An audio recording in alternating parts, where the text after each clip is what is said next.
क्या इस जन्म के कर्मों का फल इसी जन्म में मिलता है? यदि हाँ, तो पूर्व जन्म के कर्मों के फल का क्या होता है और पूर्व जन्म के कर्मों का फल किसे और कब मिलता है?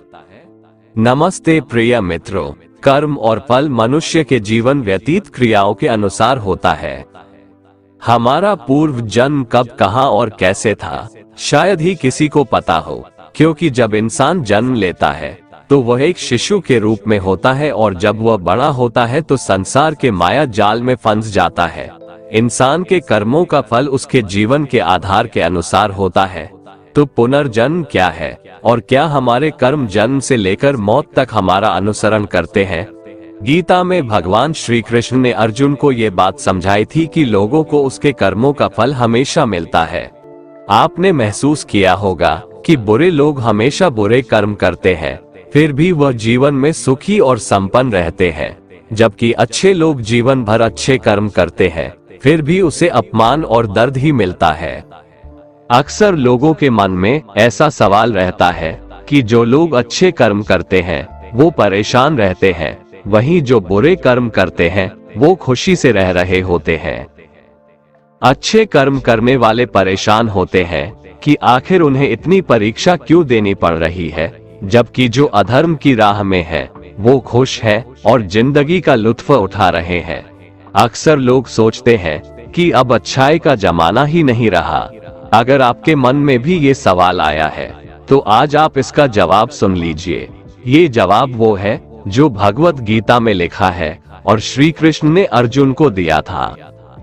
भगवत गीता में वर्णित कथा के अनुसार जब भी अर्जुन के मन में कोई दुविधा होती थी तो वो श्री कृष्ण के पास पहुंच जाते थे।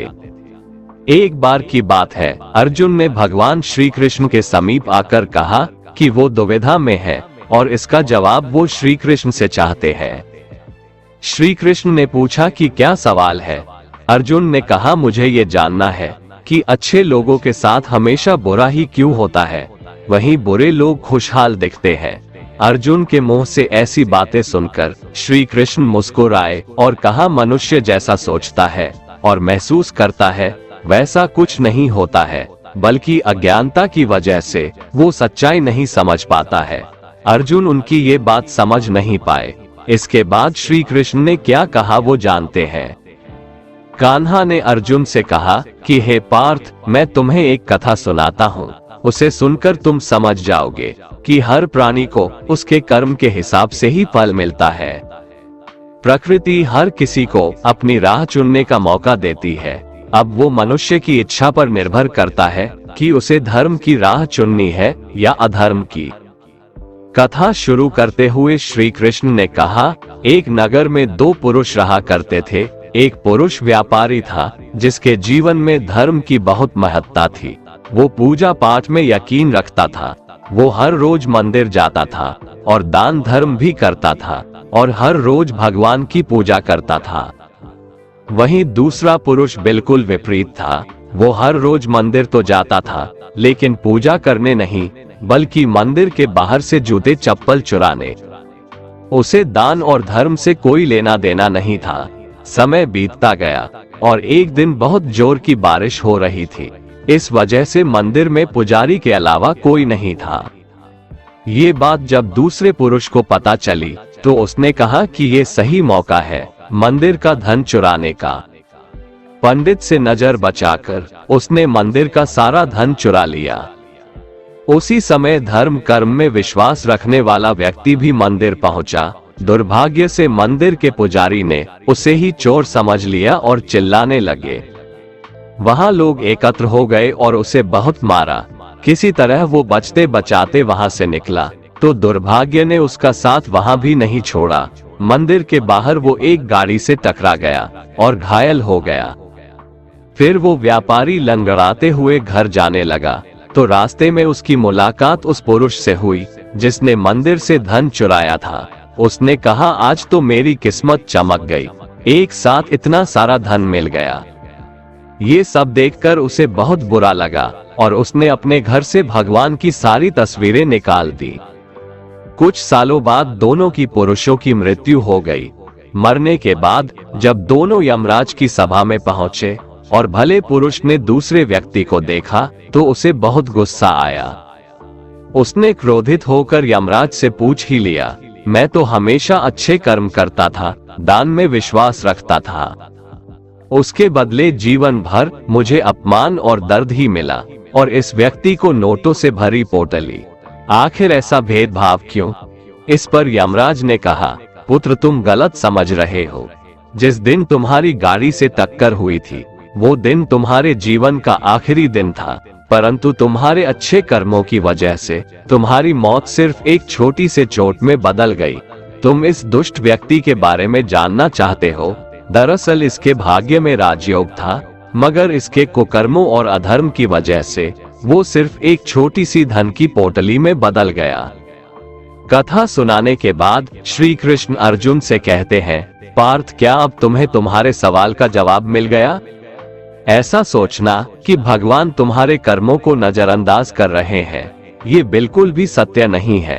भगवान हमें कब, क्या, किस रूप में दे रहा है, मनुष्य को समझ में नहीं आता है, मगर आप अच्छे कर्म करते रहें तो भगवान की कृपा हमेशा बनी रहती है।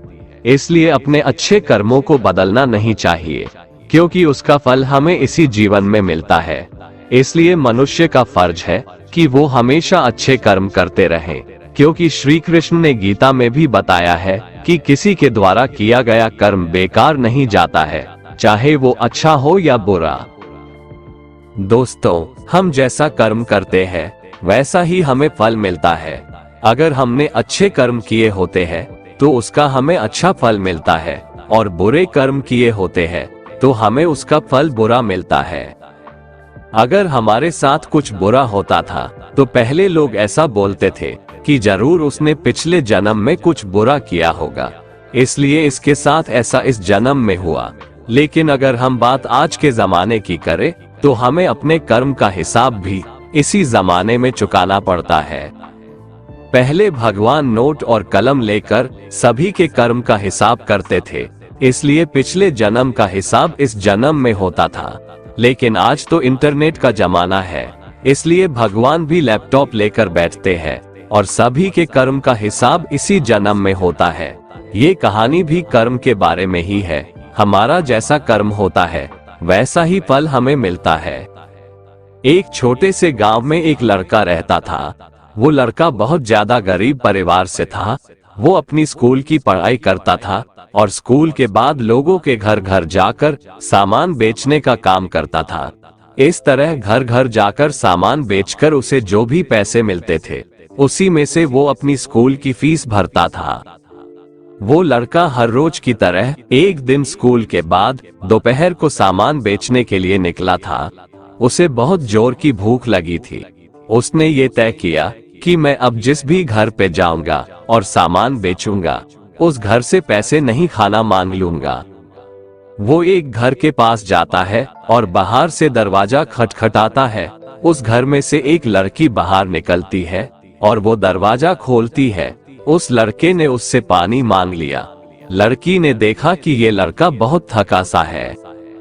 वो लड़की अंदर जाती है और सोचती है कि ये लड़का बेचारा न जाने कब से इधर उधर सामान बेचता होगा, शायद उसे भूख लगी होगी। लड़की ये सब सोच रही थी और वो उसके लिए पानी की जगह पर दूध का गिलास लेकर उसे देती है। लड़का बहुत भूखा था, इसलिए वो दूध पी लेता है और बहुत खुश हो जाता है। उसे लगता है कि इस दुनिया में अभी भी इंसानियत जिंदा है। लड़का भगवान का धन्यवाद करता है। वो अब लड़की से पूछता है कि आपको मैं कितने पैसे दूं इस दूध के? लड़की ने कहा, मुझे आपसे कोई पैसे नहीं लेने हैं। मेरी माँ मुझे हमेशा ऐसा कहती है कि हमें दूसरों की मदद करनी चाहिए। लड़के ने कहा, आपको कुछ लेना है इस सामान में से? लड़की ने कहा कि आप कुछ मत दीजिए, मुझे कुछ नहीं लेना है। लड़के ने जाते हुए कहा कि मैं आपका दिल से धन्यवाद करना चाहता हूँ क्योंकि आपने मेरी मदद की। इतना बोलते हुए वो लड़का वहाँ से चला जाता है। कुछ समय के बाद इस लड़के ने अपनी स्कूल और कॉलेज की पढ़ाई पूरी कर ली और वो एक अच्छा डॉक्टर बन गया। ये लड़का अब एक शहर में अच्छे हॉस्पिटल में डॉक्टर था। इधर इस लड़की के घर वालों की आर्थिक परिस्थिति दिन व दिन बिगड़ रही थी। एक दिन ऐसा आया कि ये लड़की बहुत बीमार हो गई। लड़की को उसके घर वाले उसी हॉस्पिटल में ले जाते हैं जिस हॉस्पिटल में ये लड़का डॉक्टर था। उस लड़के के पास ये लड़की का केस आता है। लड़का लड़की का एड्रेस देखता है तो उसे पता चलता है कि ये तो वहीं का एड्रेस है जहां पर मैं अपने स्कूल के समय सामान बेचने जाता था। लड़के को अब उस लड़की को देखकर याद आ जाता है कि ये तो वही लड़की है जिसने मुझे मदद की थी। जब मैं भूखा था तब उसने मुझे दूध पीने के लिए दिया था। लड़का उस लड़की का इलाज अच्छे से करता है और अपनी टीम को भी इसके इलाज में कोई कमी नहीं रहनी चाहिए ऐसा बोलता है। वो लड़की ठीक हो जाती है। अब बारी थी लड़की की हॉस्पिटल का बिल देने की। वो मन ही मन बोल रही थी कि पता नहीं कितना बिल होगा। वो बहुत चिंतित थी क्योंकि उसके घर वालों की आर्थिक परिस्थिति इतनी अच्छी नहीं थी कि वो लोग ये इलाज का बिल दे पाए। लड़की ने जैसे ही बिल का लिफाफा हाथ में लिया वैसे ही उसने देखा कि उसमें उसका जो भी इलाज हुआ था वो सब लिखा था और साथ में एक छोटी सी पर्ची भी थी। उस पर्ची में लिखा था कि आपने इलाज का बिल बहुत सालों पहले एक गिलास दूध से पे कर दिया है। डॉक्टर तभी वहां पर पहुंच जाते हैं और ये लड़की उनको पहचान लेती है और उनसे कहती है कि आपका बहुत बहुत शुक्रिया। दोस्तों, अगर आप कुछ अच्छा करते हैं तो अच्छाई आपके पास घूमकर जरूर आएगी। हमें अक्सर हमारे कर्म के हिसाब से ही फल मिलते हैं। जैसा हमारा कर्म होता है वैसा ही हमें कर्म का फल मिलता है। श्रीमद् भगवद गीता में योगीराज श्री कृष्ण महाराज ने संदेश दिया है कि अवश्यमेव भोक्तव्यम कर्म कृतम शुभाशुभम, अर्थात व्यक्ति को अपने किए हुए शुभ और अशुभ सभी कर्मों का फल अवश्य ही भोगना पड़ता है। मनुष्य अपने जीवन में जैसे जैसे कर्म करता जाता है वैसे वैसे ही उसके जीवन का निर्माण होता जाता है, परंतु परमात्मा ने मनुष्य को केवल कर्म करने की स्वतंत्रता दी है। कर्म फल की व्यवस्था परमात्मा के अधीन है। आपका जैसा कर्म होगा वैसा ही आपको फल मिलेगा, यह निश्चित है, क्योंकि परमात्मा न्यायकारी है। परमात्मा मनुष्य द्वारा किए जाने वाले प्रत्येक कर्मों को जानने वाला है। परमात्मा के आगे किसी की सिफारिश नहीं चलती। परमात्मा को कोई रिश्वत नहीं दे सकता, इसलिए परमात्मा को पूर्ण न्यायकारी कहा गया है। परमात्मा की अटल न्याय व्यवस्था से कोई भी आज तक न तो बचा है और न ही आगे बचेगा। इसलिए अच्छे कर्म करने वाला व्यक्ति निर्भय होता है और बुरा कर्म करने वाला व्यक्ति हर समय भयभीत होता है। अब सवाल ये है कि कर्मों का फल क्यों भोगना पड़ता है? क्या इसे टाला नहीं जा सकता है? दोस्तों, भगवद गीता के अनुसार कर्म का फल बिल्कुल भी टल नहीं सकता।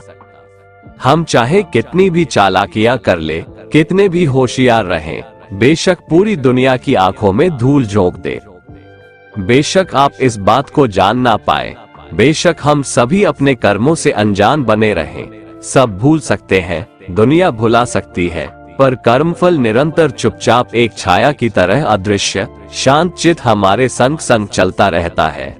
दोस्तों, कर्मफल कभी टाला नहीं जा सकता है। टालना हमारे बस में है ही नहीं। कई बार हमारे चालान होते हैं, कोई चीज चोरी होती है, दुर्घटनाएं होती रहती है, पैसा डूब जाता है। जिस तरह बुराई का फल बुरा होता है, उसी तरह अच्छाई का फल भी अच्छा होता है। ये फल हमें कभी भी, कहीं भी, किसी भी रूप में भुगतना पड़ेगा ही। सिर्फ और सिर्फ एक कंडीशन पर ये टल सकता है। असल में टलेगा तो नहीं, पर इसका दर्द कम जरूर हो सकता है। वो ये कि अगर हम अपनी गलतियों को कबूल कर ले और परमात्मा की शरण में जाएं, आत्मसमर्पण करें और अच्छे कर्म करने शुरू कर दे, तब ही हम अपने गलत कर्मों से होने वाली पीड़ा से बच सकते हैं, बशर्ते ईश्वर हमें माफ कर दे। हमारे इस जन्म में किए गए प्रबल कर्म का फल हमें इसी जन्म में मिल जाता है। शेष छुट-पुट व प्रत्यक्ष परोक्ष भले बुरे कर्म हमारे कर्मों के संचित कोश में जमा होते रहते हैं, जो प्रारब्ध कर्म के फल रूप में हमारी जीवात्मा को विभिन्न 84 लाख योनियों में ले जाते हैं। यही 84 का चक्कर कहा जाता है। कुल मिलाकर कहा जा सकता है कि कर्म का फल जन्मों जन्मों तक हमारा साथ नहीं छोड़ता है। इसीलिए कर्म के सिद्धांत के अनुसार अपने जीवन को ढाल लीजिए और अपने कर्मों पर कड़ी नजर रखिए और ध्यान रखिए, कर्म, वाचा, मनसा, कर्मणा इन तीनों मार्गों से संपन्न होते हैं। इसका तात्पर्य ये हुआ कि किसी को मिथ्या या कटु वचन नहीं बोलना है, किसी के विषय में बुरा नहीं सोचना है, किसी का प्रत्यक्ष या परोक्ष बुरा नहीं करना है। यदि आपने ये तीनों नियम साध लिए तो ये सुनिश्चित है कि आप उत्तरोत्तर विकसित होते जाएंगे व जन्म दर जन्म कुलीन परिवार और उत्तम परिस्थितियों में जीवन जिएंगे। आपके जीवात्मा का निम्न योनियों में गिरना रुक जाएगा, बशर्ते कि आप अपने अहंकार के चलते किसी जन्म में पुनः उपरोक्त नियमों का उल्लंघन न कर बैठें। इस खतरे से बचने का एकमात्र उपाय यही है कि आप अकर्म की साधना में अपनी जीवन ऊर्जा खपाएं। अकर्म की साधना का तात्पर्य है ध्यान साधना द्वारा अपनी चेतना को अपने मन के परे स्थापित करते हुए अहंकार रहित जिए तथा हर कर्म को निष्काम भाव से अंजाम दें। इसे आप यूं भी समझ सकते हैं, मन के माध्यम से किए गए कर्म के साथ कर्म का फल ठीक उसी तरह से है जैसे आपके साथ आपकी परछाई। इस प्रकार उन कर्म फलों से बचा नहीं जा सकता, किंतु जैसे प्रकाश के ठीक नीचे खड़े होने पर हमारी परछाई नहीं बनती है, ठीक वैसे ही मन से परे रहते हुए आत्मा के प्रकाश में किए गए कर्म अपना फल देने के योग्य नहीं रह जाते हैं। महाभारत के युद्ध के पश्चात श्री कृष्ण भीष्म पितामह से मिलने पहुँचे तो भीष्म ने कृष्ण से पूछा कि हे केशव, मुझे इतना दर्द क्यों हो रहा है। तब श्री कृष्ण ने बताया कि पितामह, आप पिछले जन्म में राजा थे। आप कहीं जा रहे थे और रास्ते में एक सांप पड़ा था। आपने उसे मरा समझकर अपने तीर से उठाकर फेंक दिया और वो सांप नुकीली झाड़ियों में जा गिरा। उसके कांटे सांप के शरीर में बुरी तरह चुभ रहा था। सांप ने आपको खूब बद्दुआ दी थी, उसी का फल आपको मिल रहा है। जो कांटों का दर्द उसे हो रहा था, वही दर्द आपको तीरों की सैया के नुकीले बाण से हो रहा है। दोस्तों, इस प्रसंग से भी यह सिद्ध होता है कि पूर्व जन्म के कर्म का फल भोगना ही पड़ता है। दोस्तों, अब सवाल ये उठता है कि क्या इन कर्मों से छुटकारा पाने का भी कुछ उपाय है क्या? इसके लिए भगवान श्री कृष्ण ने गीता के 4 अध्याय में जो बताया है उसे सुनते हैं। श्री भगवान कहते हैं कि जो मनुष्य कर्म तो करता है लेकिन उस कर्म में अकर्म को देखता है, अर्थात ये नहीं सोचता है कि मैं ही करता हूँ, वह खुद को एक माध्यम समझता है, वह फल की इच्छा नहीं रखता, वह जानता है कि संपूर्ण कर्म परमात्मा द्वारा हो रहा है, ऐसे मनुष्य को कर्म नहीं बांधता है।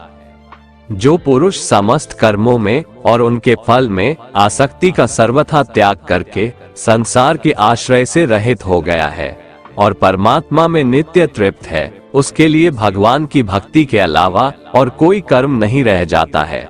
अर्थात वह कर्म करते हुए भी वास्तव में कुछ भी नहीं करता। जिसने अपने मन और इंद्रियों को जीत लिया है और जिसने समस्त भोगों की सामग्री का परित्याग कर दिया है, ऐसा आशा रहित पुरुष केवल शरीर संबंधी कर्म करता हुआ भी पापों को नहीं प्राप्त होता है। जिसको बिना मांगे जो मिले उसी में संतुष्ट रहता है, जो न किसी से ईर्ष्या करता है और न द्वेष, जो सुख दुख को एक समान भाव से देखता है, ऐसा मनुष्य कर्म योगी कहलाता है। जिसकी आसक्ति सर्वथा नष्ट हो गई है, जो अपने देह पर अभिमान नहीं करता और जो ममता से रहित हो गया है, जिसका चित्त निरंतर परमात्मा के ज्ञान में स्थित रहता है, वैसा कर्मयोगी अपना कर्म यज्ञ की तरह करता है और मोक्ष को प्राप्त होता है। जो अपना सब कुछ परमात्मा को अर्पित कर देता है, जिसके लिए परमात्मा ही सब कुछ है, जो अपने हर कर्म में परमात्मा को देखता है और हर कर्म परमात्मा के लिए करता है, वैसा कर्मयोगी मोक्ष का अधिकारी होता है। गीता में भगवान श्री कृष्ण कहते हैं कि मनुष्य को सदैव अच्छे कर्म करने चाहिए, क्योंकि कर्मों के क्षीण हो जाने पर भाग्य भी नष्ट हो जाता है।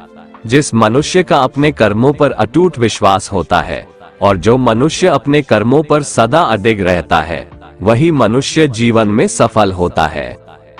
श्री कृष्ण कहते हैं कि हर व्यक्ति को बिना कुछ सोचे समझे सिर्फ कर्म के मार्ग पर चलते रहना चाहिए। जो मनुष्य कर्म किए बिना सिर्फ फल की चिंता करता है, उसे जीवन में सिर्फ असफलता ही प्राप्त होती है।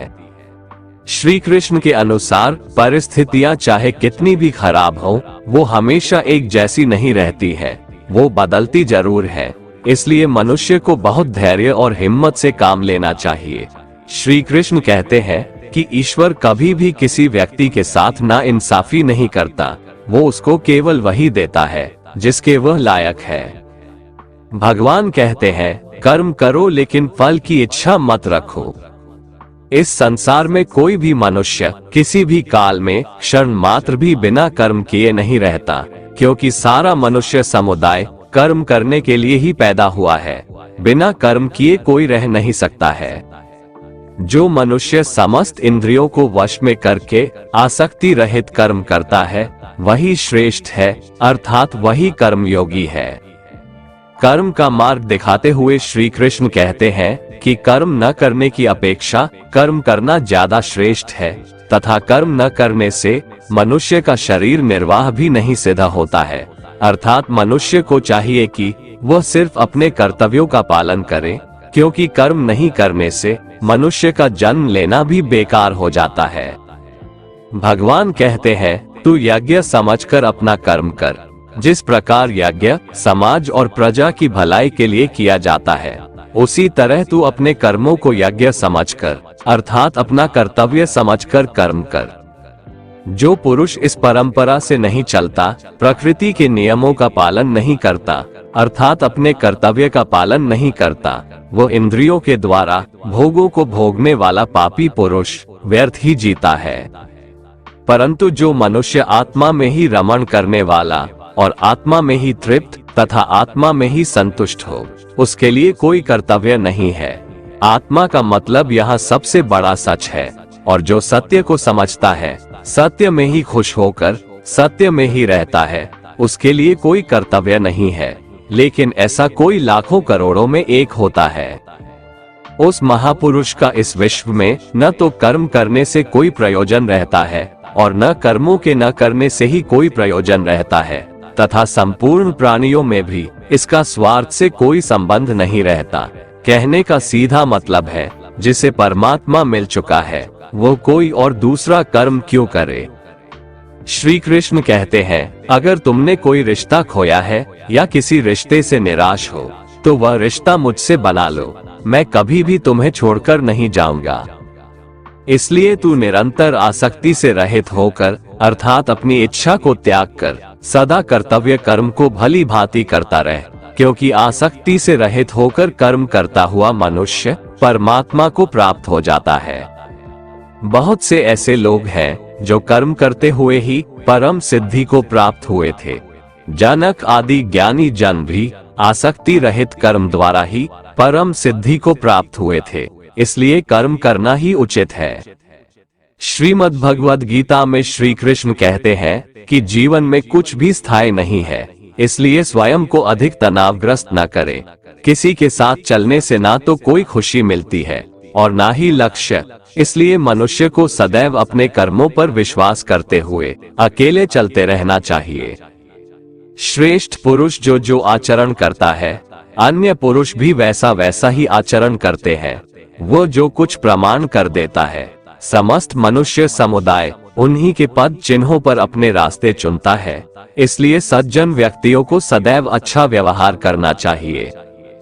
कान्हा कहते हैं, मेरा इन तीनों लोकों में न तो कुछ कर्तव्य है और न ही कोई वस्तु प्राप्त करने योग्य है, फिर भी मैं कर्म में ही बरतता हूँ, अर्थात मैं भी कर्म करते हुए अपने कर्तव्य का निर्वाह करता हूँ। श्री भगवान कहते हैं, यदि मैं कर्मों को करने में सावधानी ना बरतूं, तो बड़ा अनर्थ हो जाएगा, क्योंकि मनुष्य सब प्रकार से मेरे ही मार्ग का अनुसरण करते हैं।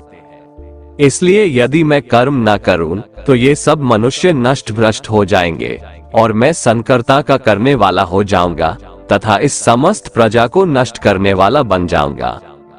जिनमें समझ नहीं होती, वो कर्म में आसक्त होकर कर्म करते हैं, आसक्ति रहित विद्वान को भी चाहिए कि वह भी लोगों को सही दिशा दिखाने के लिए उसी प्रकार कर्म करे। जो ज्ञानी है, जिन्हें ईश्वर की सच्चाई मालूम हो चुकी है, उनकी ये जिम्मेदारी बन चुकी है कि उनके काम करने के तरीके से कहीं किसी और के मन में काम करने के प्रति अश्रद्धा या अपमान ना पैदा हो जाए। इसलिए उन ज्ञानी जनों के लिए ये जरूरी है कि वो ऐसा उदाहरण सामने रखें जिससे हर कोई अपना कर्म, अपना कर्तव्य करने के लिए प्रेरित हो। वास्तव में संपूर्ण कर्म सब प्रकार से प्रकृति के गुणों द्वारा किए जाते हैं, तो भी जिसका अंतःकरण अहंकार से मोहित हो रहा है, ऐसा अज्ञानी मैं करता हूँ ऐसा मानता है।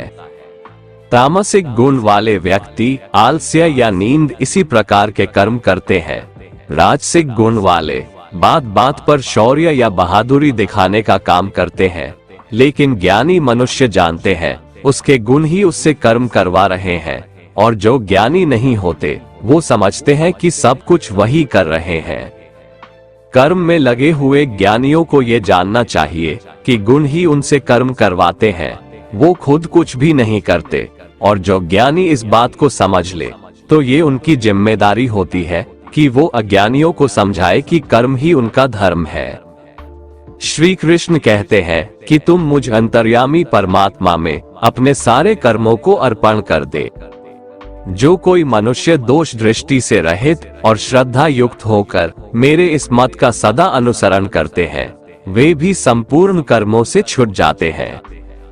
परंतु जो मनुष्य मुझ में दोषारोपण करते हुए मेरे इस मत के अनुसार नहीं चलते हैं, उन मूर्खों को तू संपूर्ण ज्ञानों में मोहित और नष्ट हुआ ही समझ। गीता में श्री कृष्ण कहते हैं, दूसरे के कर्तव्य का पालन करने से भय होता है और स्वधर्म में मरना भी बेहतर होता है। श्री कृष्ण के अनुसार हमें दूसरे का अनुसरण या नकल करने की बजाय स्वधर्म को पहचानना चाहिए। दूसरों का अनुसरण करने से मन में भय उत्पन्न होता है। श्री कृष्ण के अनुसार डर हटाने का एक ही उपाय है, और वो है अपना स्वधर्म पहचानना और उसी में जीना। भगवान कहते हैं, रजोगुण से उत्पन्न होने वाले काम वासना और क्रोध ही मनुष्य से पाप कर्म करवाते हैं। इसलिए काम वासना और क्रोध मनुष्य का सबसे बड़ा शत्रु है। जिस प्रकार धुएं से अग्नि और धूल से दर्पण ढक जाता है तथा जिस प्रकार गर्भाशय से गर्भ ढका रहता है, उसी प्रकार कामनाओं से ज्ञान ढका रहता है। इस प्रकार शुद्ध चेतन स्वरूप जीवात्मा का ज्ञान कामना रूपी नित्य शत्रु द्वारा ढका रहता है, जो कभी भी तुष्ट न होने वाली अग्नि की तरह जलता रहता है।